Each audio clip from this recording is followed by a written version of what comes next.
Tunis.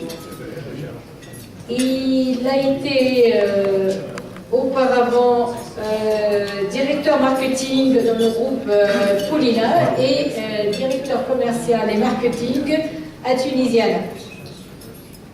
Bon, Hichem a racheté Actu Interviews via Iberia il n'y a pas très longtemps.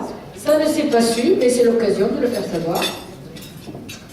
Hichem est ingénieur des arts et métiers, donc c'est ce qu'on appelle Gaza dans la communauté des ingénieurs.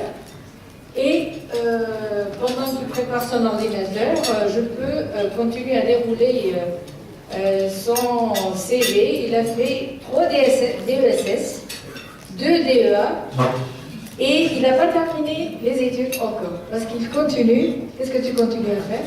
Je ne sais plus, mais tu continues à t'intéresser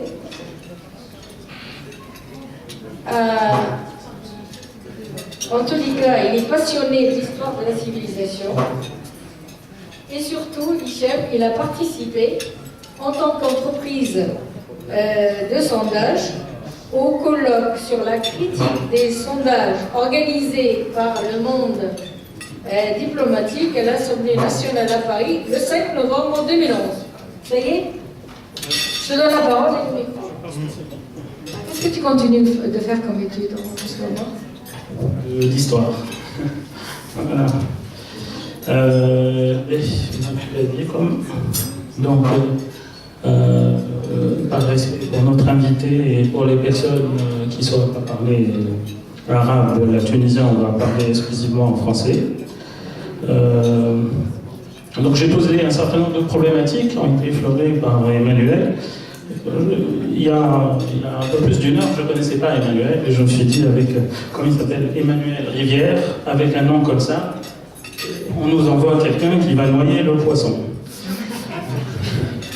Inévitablement. Donc, il est apparu que c'est un charmant garçon qui travaille dans le même domaine et qui a, je l'ai constaté, des principes éthiques, justement, que nous essayons de défendre pour bien faire ce métier des sondages et pour faire en sorte qu'il contribue au développement des démocraties, qu'elles soient en Tunisie, en France, dans les pays arabes et partout ailleurs.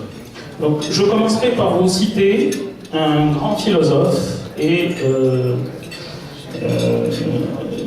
une personne qui a fait développer les méthodes empiriques, qui s'appelle David Hume, et qui dit, je vous invite à bien regarder cela, rien n'est plus surprenant pour ceux qui considèrent les affaires humaines avec un œil philosophique, bon, à l'époque, on va vous dire de quand ça date, tout ça, que de voir la facilité avec laquelle la majorité est gouvernée par la minorité et d'observer la soumission implicite avec laquelle les hommes révoquent leurs propres sentiments et passions en faveur de leurs dirigeants.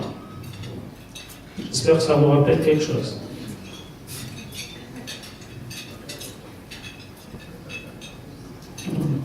Faut que pas bouger. Oui, ça sera certainement. Voilà. Quand nous nous demandons par quels moyens cette chose étonnante est réalisée, nous trouvons que, comme la force est toujours du côté du gouverné, des gouvernés, les gouvernants n'ont rien d'autre, n'ont rien pour les soutenir que l'opinion. Ce qui posera la question de l'opinion à laquelle on va essayer d'arriver. C'est donc sur l'opinion seule que le gouvernement est fondé, et cette maxime s'étend aux gouvernements les plus despotiques et les plus militaires, aussi bien qu'aux plus libres et aux plus populaires. Je voudrais juste vous rappeler que David Hume est décédé en 1776, donc c'est une citation qui date, et la découverte de l'importance de l'opinion et que seule l'opinion permet aux gouverneurs de gouverner leur population ne date pas d'aujourd'hui, d'où la tentative de maîtrise de l'opinion par tous les moyens. Heureusement, j'ai tellement l'air de choses qu'il a du mal à bouger.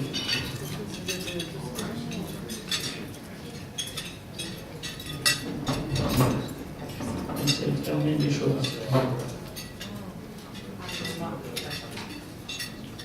Excusez-moi, je suis obligé de fermer les applications. Sinon...